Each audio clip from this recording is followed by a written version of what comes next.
Good morning, it's time for another story. I hope you're all keeping really well and I hope you're enjoying this lovely sunshine that we're getting for a bit.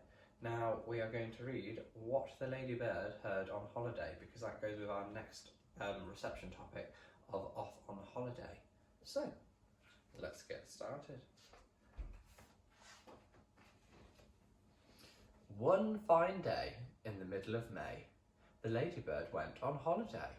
She flew to the town to see the sights, then streets and the shops and the bright, bright lights. She saw the parks and the palace too. Then off she flew to visit the zoo.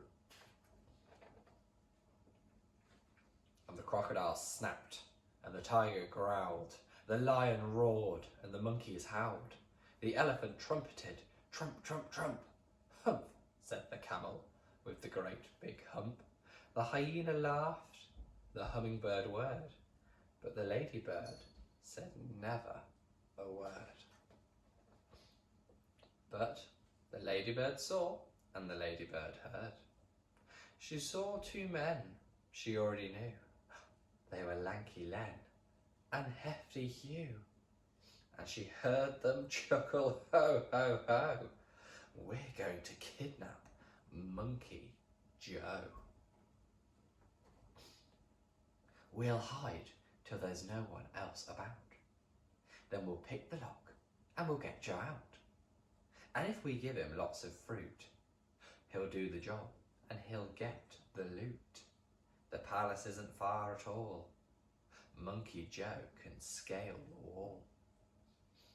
He'll find out where the queen's asleep, then tiptoe into her room he'll creep.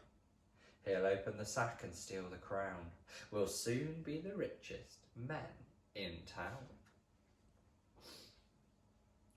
The little spotty ladybird told the animals what she'd heard. And the crocodile snapped, and the tiger growled, the lion roared, and the monkeys howled. The elephant trumpeted, trump, trump, trump. Hump, said the camel with the great big hump. The hyena cried, and the hummingbird whirred.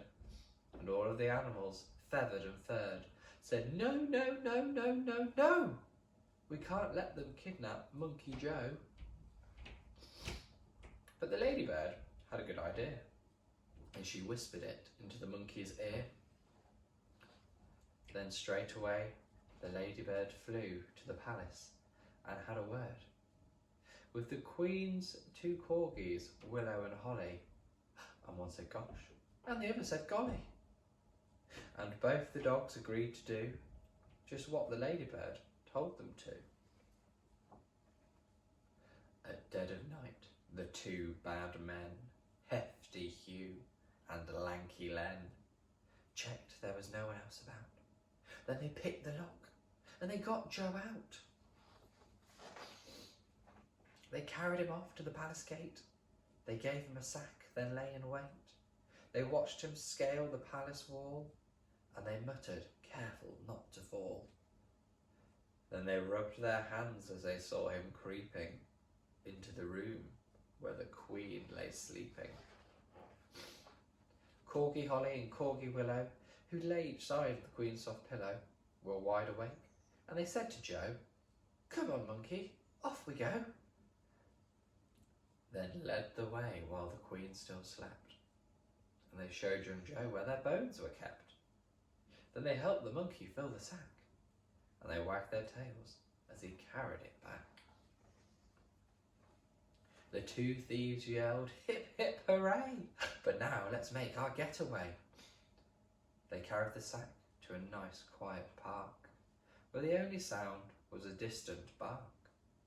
They found a bench and both sat down, and Hugh said, time to see that crown. I just can't wait, said Lanky Len. They opened up the sack, but then you should have heard their moans and groans to find the sack was full of bones. Just then a dog came bounding up, and Hugh said, shoo, you greedy pup. Another dog was close behind, and then came dogs of every kind. A lurcher and a labrador, a peaky, a pug, then more and more. Black dogs, white dogs, grey and brown. It seemed like every dog in town. They seized the bones, they gnashed and gnawed, tugged and tussled, pawed and clawed. They turned upon the robbers yelping, "How about a second helping?" The thieves took off with leaps and bounds, pursued by all the hungry hounds, while the monkey ran and the ladybird flew, with never a stop, till they reached the zoo. Then the crocodile grinned and the tiger pranced, the lion leapt and the monkeys danced. The elephant trumpeted, trump, trump, trump. Hooray, said the camel with the great big hump. The hyena laughed and the hummingbird whirred, but the ladybird said never a word. Ooh.